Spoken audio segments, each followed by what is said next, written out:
Every time I harvest something in this garden, I create a dangerous opportunity, empty space. And in early July, empty space means I'm probably about to make questionable planting decisions. Well, I've harvested the cabbage and it is missing. Got a couple other things I want to pull out at this point.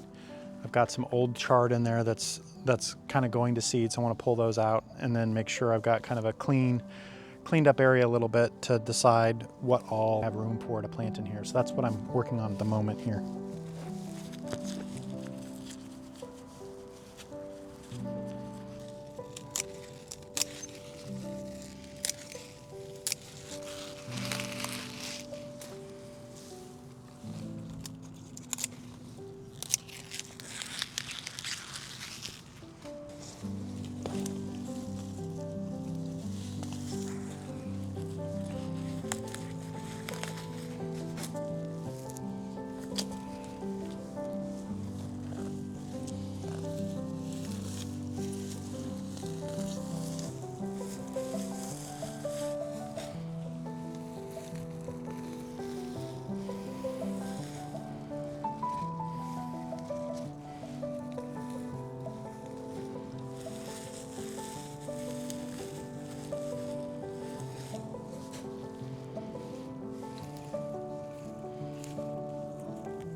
That was arugula. It's so spicy that just the fumes from it, the pollen maybe, I don't know what it is, but the smell got in my nostrils and actually is making me a little bit coughing.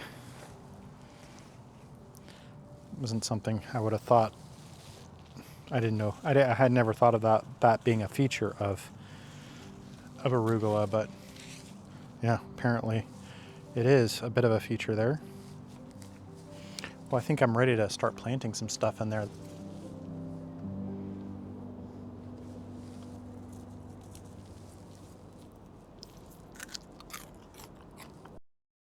Well, I've got a plant in the cabbage hole here. So I have pulled eggplants and some peppers for that. I was debating, I thought maybe I might even try to stick a tomato in there, but that would just be too much, I think. And it potentially would go too high to be comfortable. I think having some eggplants and will work better. I just kind of watered this area, and I'm always afraid of overwatering, but as I get in there, it's actually quite dry, so that watering that I'm doing is really just a surface watering, which is, I mean, that is the case for, I did in one of my previous videos, I talked about watering and the concept of deep watering, and this would be like the one area where deep watering could make a lot of, I would consider more deep watering in this area in my garden, I should say, is what I'm trying to get to. There's this eggplant here. I think this is just a generic kind of long purple eggplant. Asian style, I guess you might say.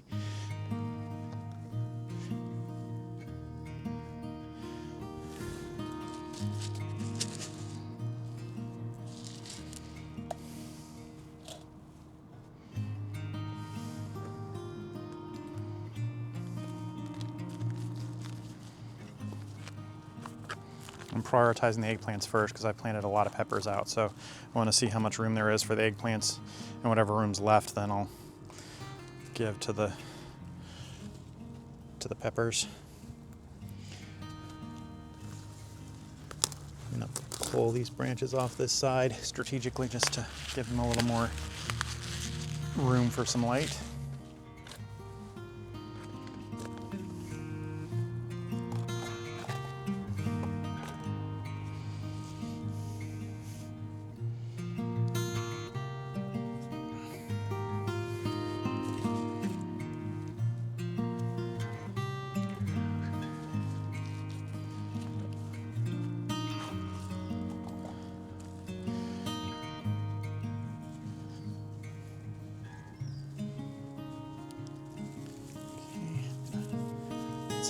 Onion that I'm going to dream might bulb up. It's kind of late in the season for it to be that small, so that's probably an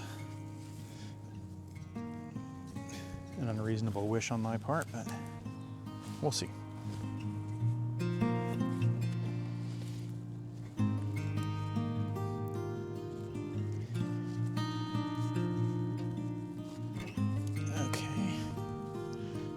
fit something right in there. Put pepper in there.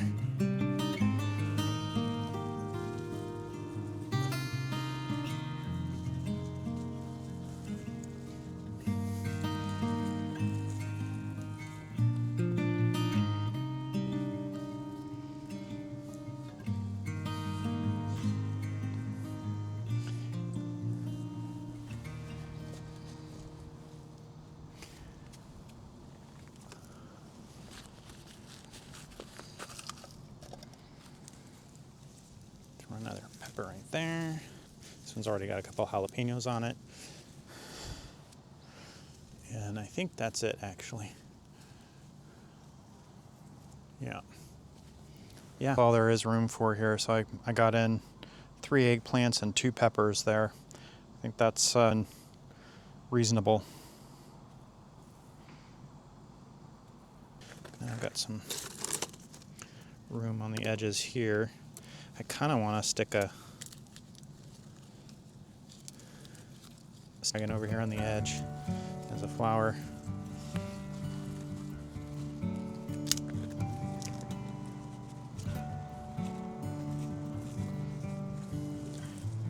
Yeah, so I've got a couple more spots kind of in here.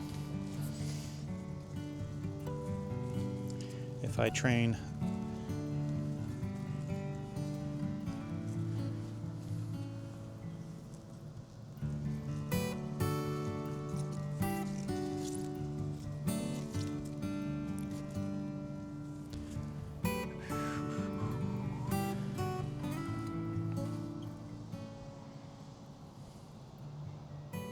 yeah, I think those are good spots for the snapdragons, because if they get swallowed up, let me show you what I'm seeing.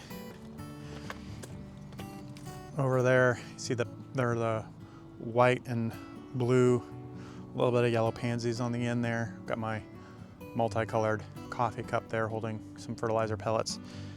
There is that's where I planted the pumpkin, with the idea right there, with the idea that I would train it this direction and then up this trellis. Several people laughed at that idea and said it was ridiculous, and they're right, it is ridiculous. Yet fun to see exactly how it plays out, and maybe we can debrief afterwards why it didn't work in that case, if that's truly how this turns out.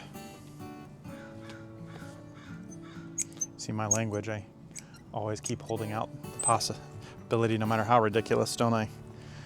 So I think there and there, what I want to do is plant a couple of snapdragons that I have sitting here. Maybe I put peppers there, but they're just unlikely to survive. They're either going to get in the way of everything else or just unlikely to survive well there. And I've got this one already blooming and this one getting ready to bloom, so I think they'll be a good addition to this bed right here. And then I'll pause and reconsider this bed, because I think I've pretty much got everything in this bed that can fit in this bed for now.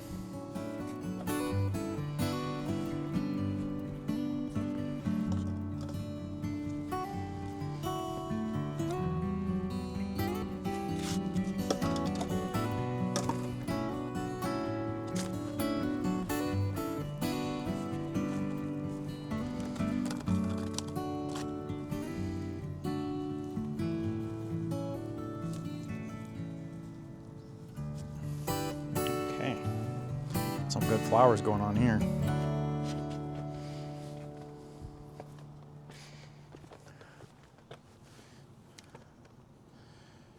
Okay, so as I review this bed down around this cherry tree, I think it's as full as I'm going to get it at this point right now. There is a little spot kind of tucked behind these pots here, between the kale and these pots. There's a little spot there. But like if I put something small there, I don't think it'll ever grow, just because it's going to get too much shade right there.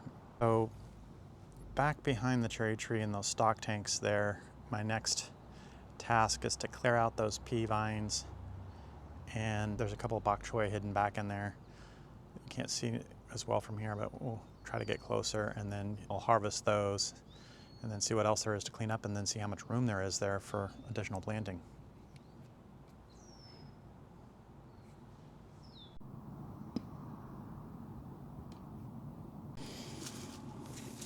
So inside here are a couple of bok choys, at least one here. I think there's one back there too. These would be the last of the bok choy, I would expect, unless I get ambitious and get some planted for fall. And then I can also have a way of protecting them from the summer heat. So as we head into the summer, more routine summer heat here, bok choy is not going to grow well.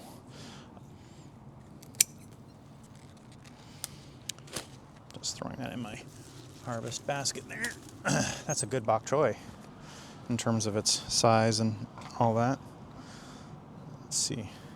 I think there's another one hiding back here.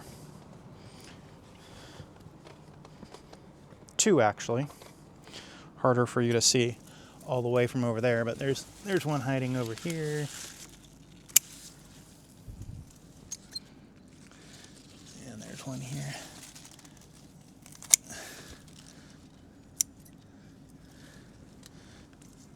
Okay.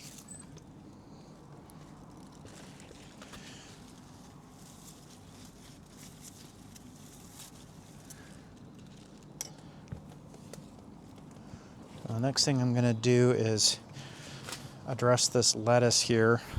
My wife's been asking me if there's any more lettuce in the garden, and unfortunately with the heat spell we had, I didn't think there would be, but then I saw this one here and I thought, well, maybe. But now as I'm looking at it, I'm seeing some shishito peppers here that are very ready. I should come back and harvest those, or maybe I'll harvest those right away.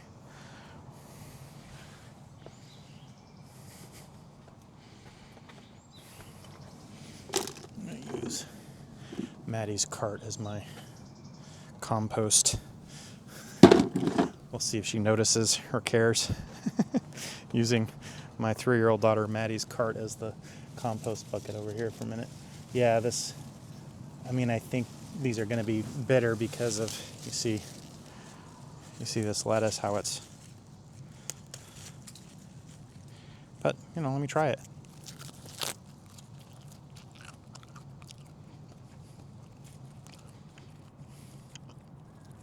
Actually, the leaf is not bitter.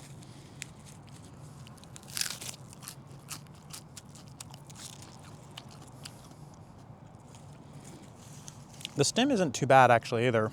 I think if this was carefully prepared, we could get some lettuce out of it. But yeah, maybe I'll go ahead and try to keep it, or at least part of it, pending if I get any more. That is, if I can get enough volume of lettuce to make it worthwhile to carefully process it, keep the bitter parts away from the good parts, then it might be worth it. But otherwise, oh man. Okay. So some bok choy, some possible lettuce there. Oh, and some shishito peppers here. These are definitely ready as they're turning. Now these will look a little bit dehydrated, but that's kind of just how shishitos look. They are wrinkly. I think these are good. I just had a bunch of them for dinner the other night. I'm the only one that'll eat them, but my wife was nice enough to stir fry them up for me, and it was delicious. There you go, my shishitos. Throw those in there. Okay. Let's see if there's anything else to harvest before I move on to seeing about tackling the vines and getting them out of the way.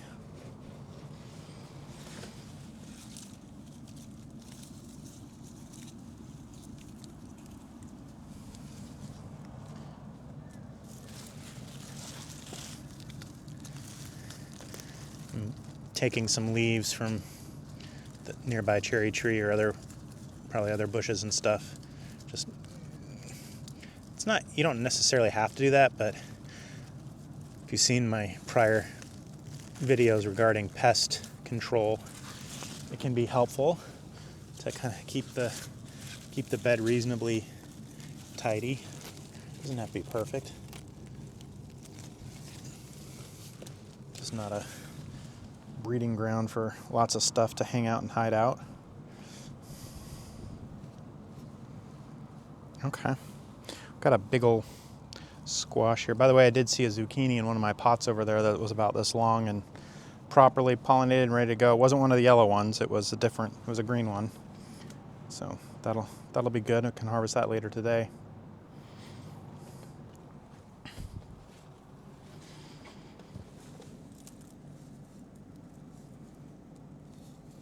Yeah, I'm not seeing any other items for harvest right now.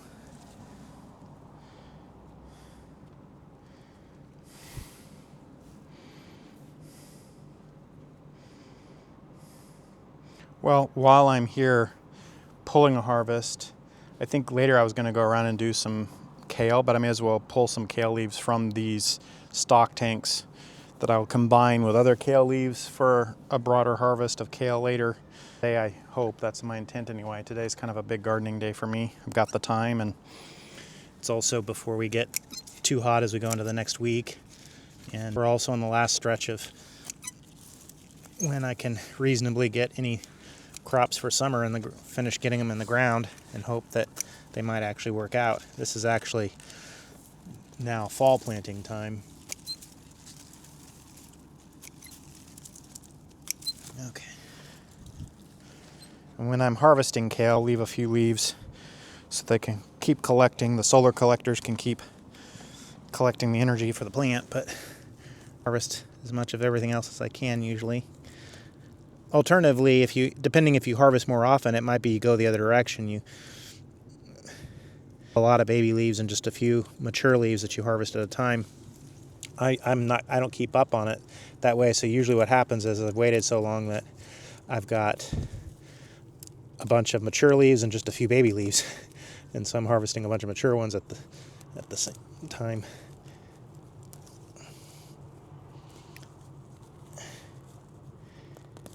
Got some really deep-rooted weeds in here in the path.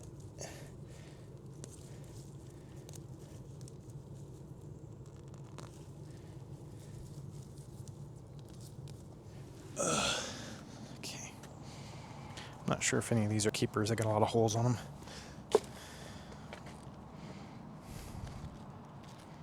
Yeah, I might want to keep some of these.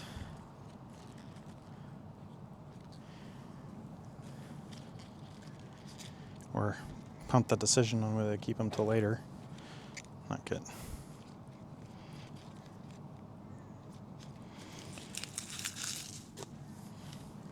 Okay. There's nothing wrong with a kale leaf that has a hole in it. It's good eating. I get more picky when I've got more abundance, then I might just throw out the ones with holes in it because I've got so many good ones. Why bother, right? But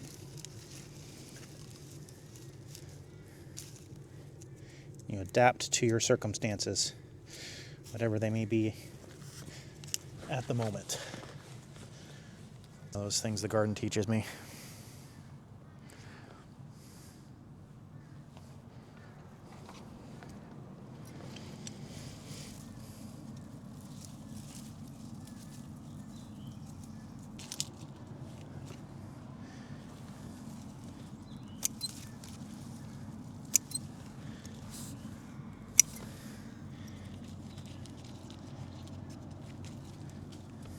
Okay. I think I've exhausted harvesting anything I can harvest from these tanks for now. Harvesting from the stock tanks, part 2, just discussing what I've done so far. One camera, one audio.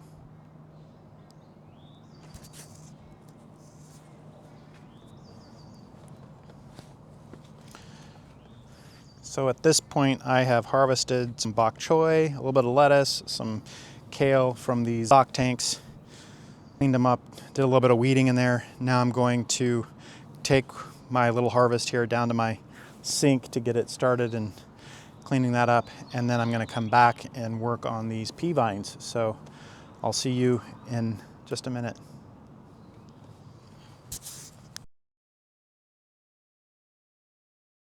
Okay, I'm pulling out the pea vines, if for no other reason, just for the look of not having brown vines hanging around the garden. Keeping the trellis up just in case I might be able to come up, I might have a different use for it here.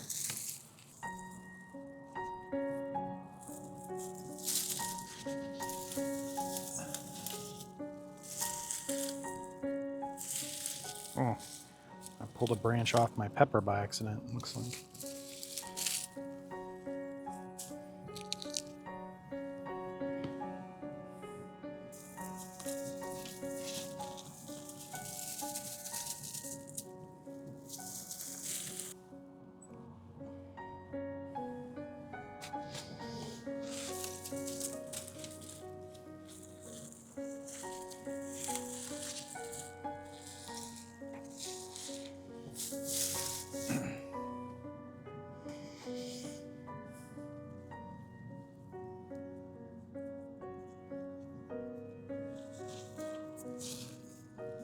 Okay, that's leaving me with some room back there. Now, looking at where the sun is at 1 o'clock, right out here, and it is hitting right in here, so it's getting a fair amount of sun. That tells me kind of the kinds of things that we might be able to stick back here.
Well, I definitely need to work on my pea growing skills because I did not get nearly enough harvest out of that.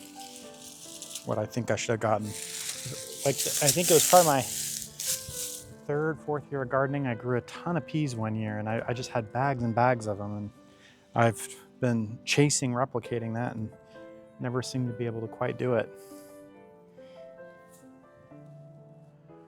Okay. But this is inspiring.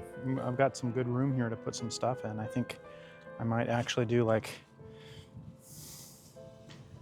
some more, I have some more winter squash I might put there to trellis up. And then I might even try a tomato in this corner right here.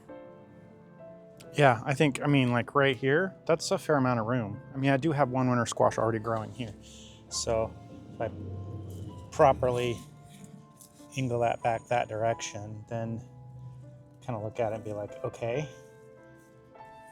And then I've got some room in here. Can throw some peppers or eggplants there.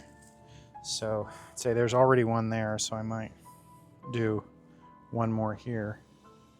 So maybe 1, 2. Let's go see what we have available. We get to plant some stuff. That's the cool part. Well, now frankly, you're gonna think I'm downright ridiculous because I'm about to plant a couple of tomatoes, some winter squash, and even an Armenian cucumber. The back row here where the peas were. I'm really stuffing it in here and whether this will work. But hey, why not? Let's give it a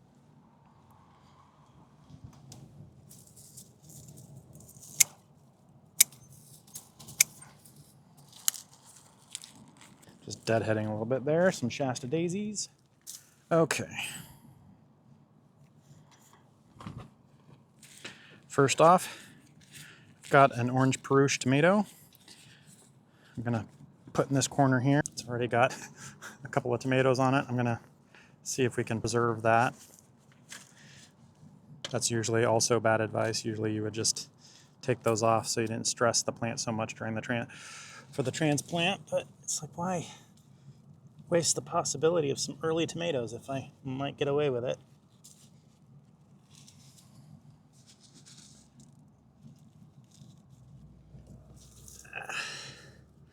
Right up there, so I have the chance of maybe figuring out what it is later. There we go. Let's give it some water right away here.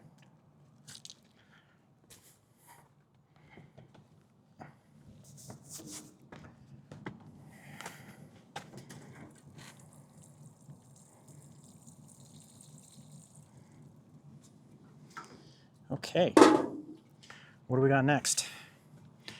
Next, in the middle here, I think this would be probably the delicata squash. It's one of the winter squash. It's either delicata or potentially the butternut. Butternut, I think I have a baby boo pumpkin. The baby boo pumpkin, I'm sure, could totally do well back here. That soil that I just dug out is extremely dry. I feel like I'm watering so much, and yet I think I might, tomorrow when I do my daily container watering, I'll come back and get it good with really, see if I can get more in there. It's easier to maneuver with a watering can in here than to go bring out this for just this right now. Although I'll probably have to go refill the watering can before I'm done here. This is actually on the end here is my one and only melon. Not very good at growing melons, period. This is the one that I've had some success with. It's called a chanterise, which is like a cantaloupe flavored melon, but it grows small. It doesn't have the netting around, the netting skin around. It's kind of a smooth skin. It has the potential to grow in a small space compared to others. So we'll see if we can get this to go. Melons like an incredible amount of heat over long periods of time. Well, over a sustained period. I don't know. Long periods would be relative, I suppose, but. Next is my second tomato. It is a Jersey Devil tomato, so that's a saucing tomato. My only saucing tomato is Jersey Devils that I have planted several of here. It's a pretty bound up root system there. Ideally, I would be planting all my tomatoes would be done before July 1st, and all my main tomatoes were done, right? This is just the secondary, what can I get away with round of things. There we go.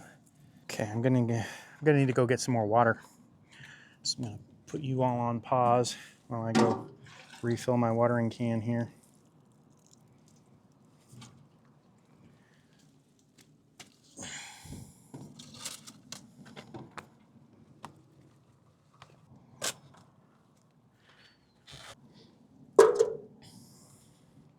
Okay, here's the delicata.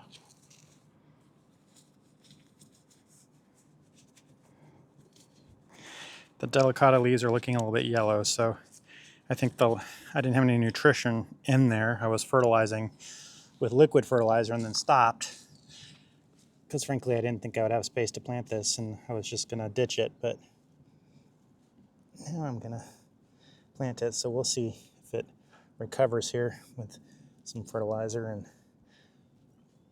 I might come back and give it some liquid fertilizer to kickstart it, but I'll start out with this Osmocote stuff. So it's basically liquid fertilizer in a ball, so to speak. Time.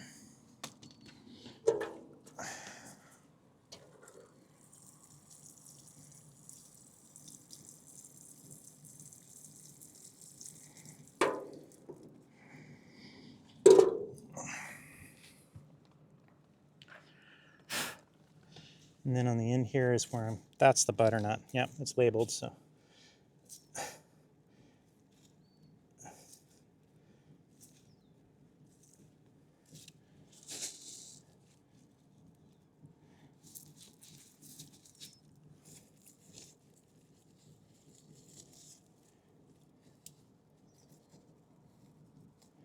Okay.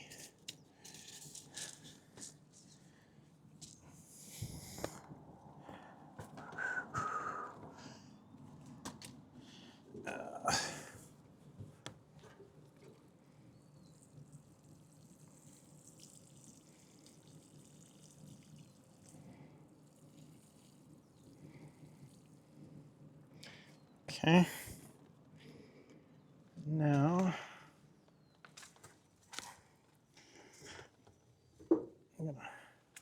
oh, yeah, that's just look what got me there. There we go. Well, I'm far away from the camera there, but this last one on the end here is an Armenian cucumber, so it'll be, unless something changes in my planning, which it certainly could, this would be the last, this would be the only cucumber in the garden. I don't eat cucumbers really, I don't like them. My wife kind of likes them, but not enough to really ask me to grow them. And so, but I do like, Armenian cucumbers are monsters, and they just, they're so cool to grow, I think. So it's one of those things where it's not something I really like to eat all that much, but I do like to grow it. So I'll grow one token one, see if I can make a go of it that way.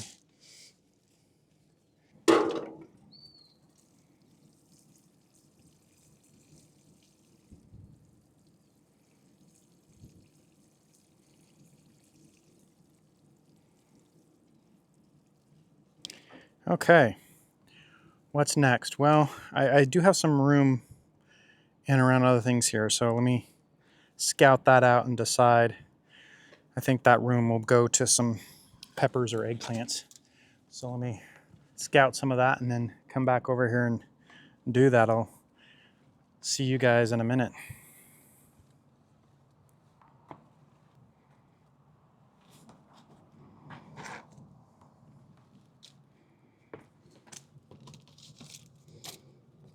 Well, I concluded that I'm going to try to stuff 3 more peppers in here and then interplant the rest of it with some marigolds and asters.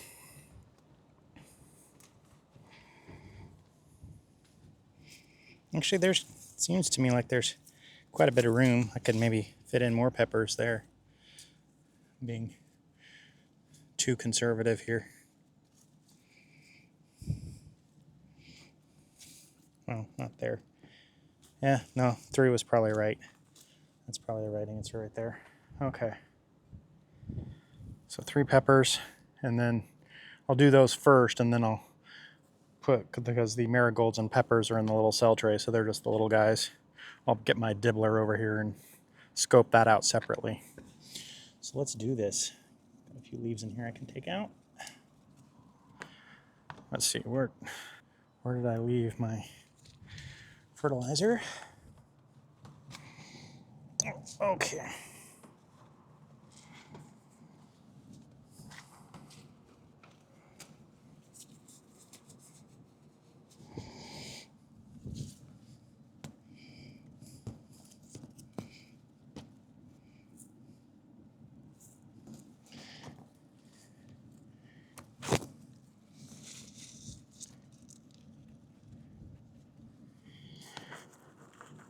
I don't even know what peppers these are because they've lost their labels at this point in the season. So they lost their groupings.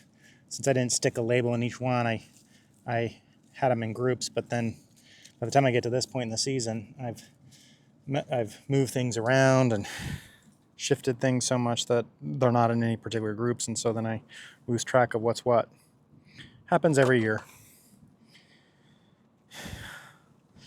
I'm more ambitious. Next year I'll get the labels. You know what I should do is I should figure out, like in the winter time, what things I might be growing. Like what are my tomato varieties, what are my pepper varieties, squash varieties, all that kind of stuff. And then just pre-print a bunch of labels. That way I'm not trying to hand write a bunch of labels at seeding planting time when I'm always feeling like I don't have enough time to write out all the labels, or I don't want to sit there and just write all the labels at that point. That thought though comes from this like fictional, there's this kind of, what I think, I call it fictional, but it's almost like this, at least in my gardening process, it's this mythology that there's this downtime in the garden during the off season where you're not doing as much and you're just sitting around by the fire with some tea. You're looking at seed catalogs and I don't actually ever have that time because, as you see with my retaining wall project, for example, hopefully I get that done this summer actually, but I have infrastructure projects that I'm working on throughout the winter. So I don't have like a downtime like that. I just have different kinds of projects I'm working on, and but none of that involve, there's always the outdoor doing something. There's no like, oh, I'm not able to do anything, so I'm just going to be sitting by the fire with some tea and doing seed catalogs. Maybe I feel that way because this last winter actually was not that cold and you know, every time it was rainy sometimes, but almost every time it was rainy, there was still dry spells that you could get outside. So it wasn't like there were whole weeks where there was no possibility of being outside. I guess if it was snowing for a week, that would get sitting by the fireplace time to have that gardener downtime experience that everyone talks about that I don't really seem to have. But, okay. Try not to dig up my onions while I'm doing this. Not that they're turning into anything at this point. Doesn't seem like it. I'm happy to report as I'm digging around in there that there are worms in this soil for sure. Okay. I'm going to go get the dibbler so I can stand up as I plot out where I put in little marigolds and asters. The big stuff has been put in here now at this point. Forgetting to water as I go. Let me do some of that.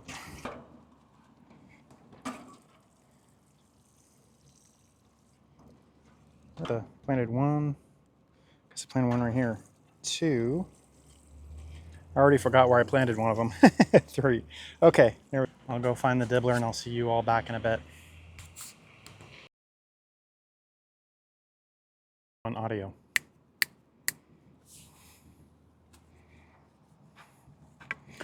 Well, I've got my dibbler here and I wanted to grab this because this allows me to stand up and have an overview of where I'm plotting to put things here. I left lots of space. This tomato and winter squash over here. I left lots of space. Haha, I'm sure that sounds funny to a lot of people. Anyway, I'm putting in my plug plants. You know, a lot of people will use like a drill with an auger to do, which I fully support. I've done that before too. Even for, I mean, it's obvious for like larger things, you can drill with an auger. But even for these little plugs, I've got an auger size that could be used to drill. But with the soil I'm working in this year in this driveway garden, it's all mostly the consistency of potting soil. So, you know, a drill would be quite overkill. I don't need that. So just a dibbler, a manual dibbler works just fine. For one of the reasons I'm stuffing the beds today is because tomorrow we're going to go over and see a friend who's a gardener, but she was pretty busy and then she's got acreage. So she's got lots of room to do whatever, which I'm jealous of. But she got really busy this year, so she really didn't have time to get her own plant started. And so when I found that out and I knew the timing when we were going over, I was like, oh my gosh, I found a home for all these extra plants that I predictably have. So going to package a lot of our extras. So I think by the end of this weekend, or going into the 4th of July weekend, I think by the end of this weekend, we're going to have everything out of the holding area for the most part. I mean, it doesn't really make sense to be holding on to anything unless I'm just trying to hold on to backups. But even that, I don't, at some point, you don't really have enough time for a backup to succeed either. So the primary is got to do it or you just don't do it this season.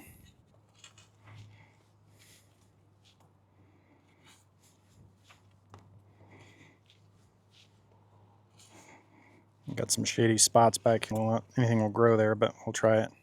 Okay.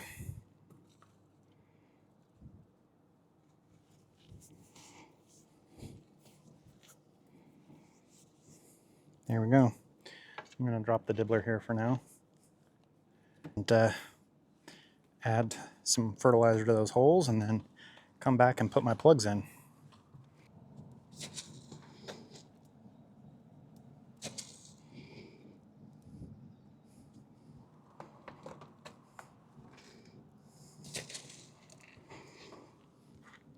I usually like to drop a little bit of fertilizer around the hole, not only because it's not really the case the plant needs all that fertilizer just in the hole, but also because it gives me a visual marker against this dark soil of where the hole is for when I come back with the plugs here.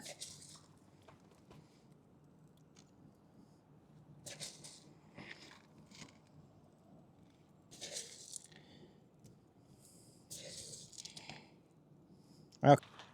Let's see what we can do for fun here.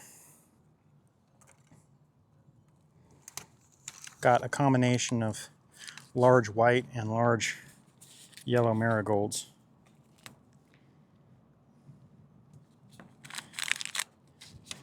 At this stage, I'm pretty indiscriminate. There's no design going on here.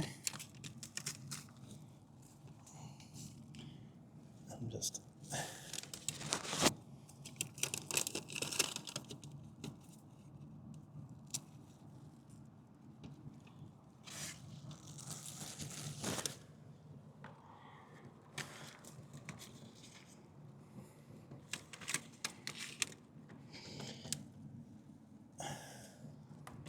leaving some spaces for asters so I can have a little bit of diversity in what I've got here.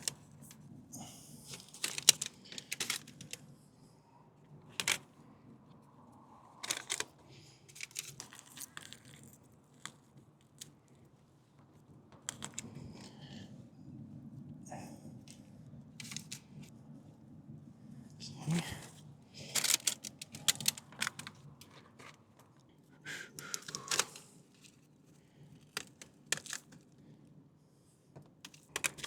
Do 2 more marigolds and, well, we'll see. I don't have as many asters, so maybe I'll just run out of asters here. Let's see what I can do with my asters. 2 spots here. Is that it? Yeah. I do have more asters, but only the tray that I brought up here is what's limited. Oh, I had 2 spots here. Okay.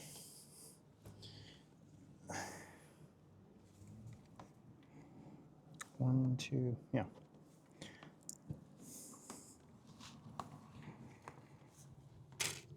Let's fill those in with some marigolds.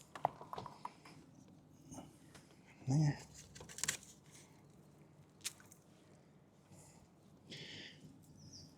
There.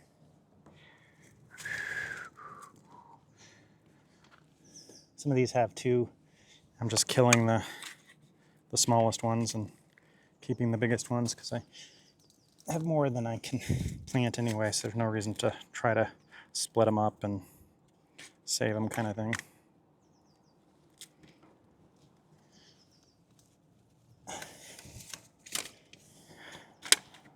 Got room for 2 more plants there.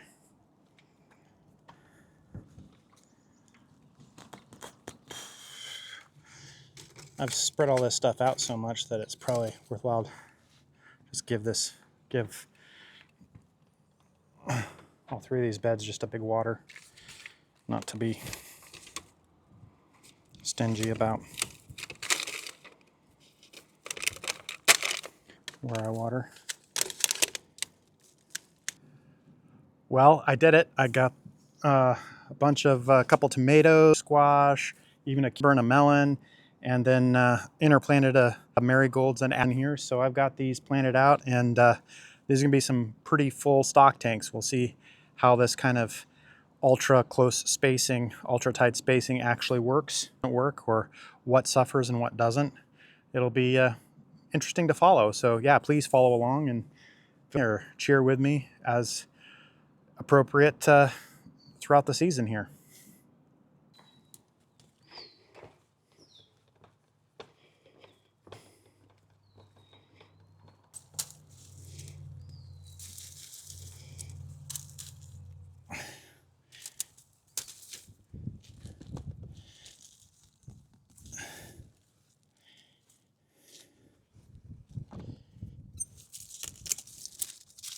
Well, my basil has outgrown my tomatoes here. Thought I'd give you all a tomato update as I'm tying them up a bit. I usually fully single stem them, but I was gonna try something this year. I was listening to another gardener talk on YouTube about how, when you single stem, you're cutting down on your production, so you should try to keep more of the branching off if you can. And I thought, yeah, let me try that. Now I'm looking at it, I'm like, oh yeah, that's why I don't do that, because in my setup I'm growing close, and I like to grow up a pole instead of having a cage. I don't like the big cages, and it's just not me. I like the order, the sense of order I get from a single stem versus the big bushy tomatoes. And yes, that probably means I get less production that way, but if you plant enough of them, you can make up for that, I suppose. Just plant a lot and single stem some all. You get each plant doesn't produce as many, but you get a lot of plants, and you can get more diversity that way, is kind of what I find, or more variety.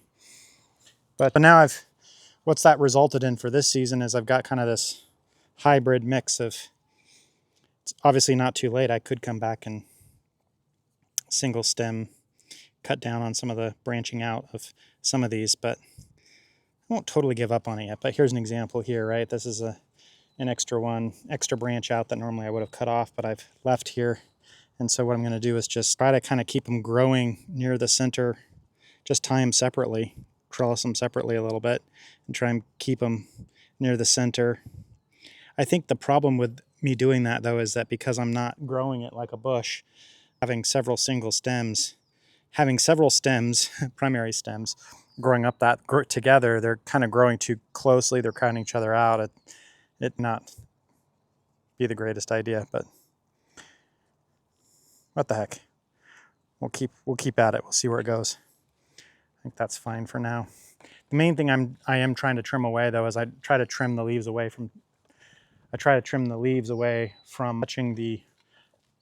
the soil too much.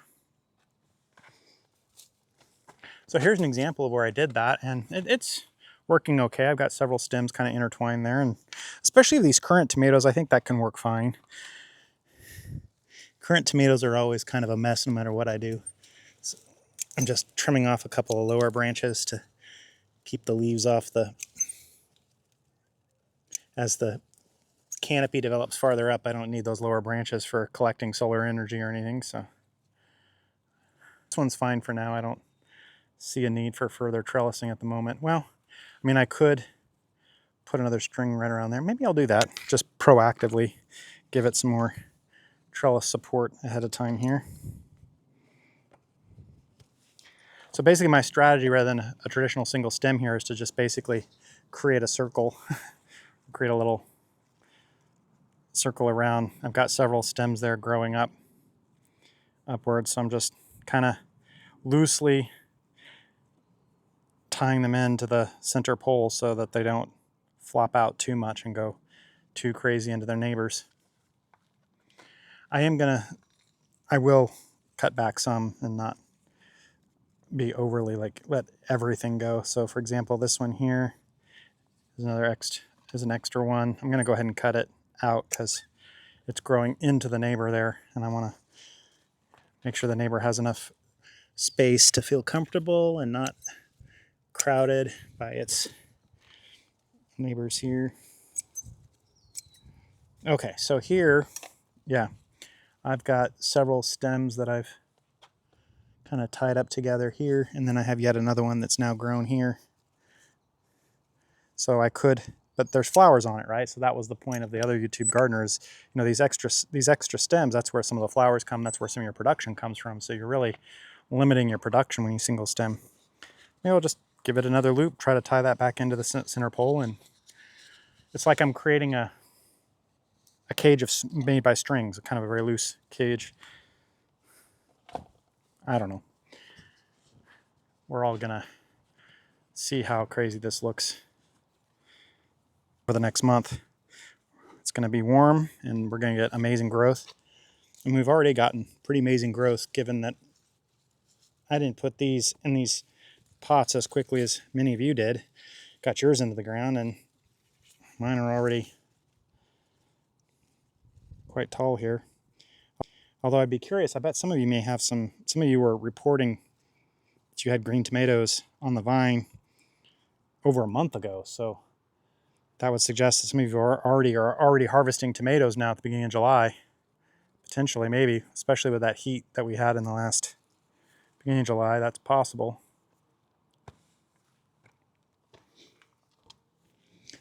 Take that one out.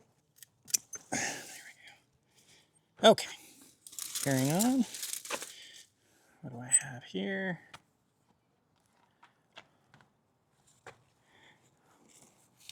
Proactively give myself another string there. All right, next. I already tied some of these up a few days ago, so that's why there's already some amount of structure there, but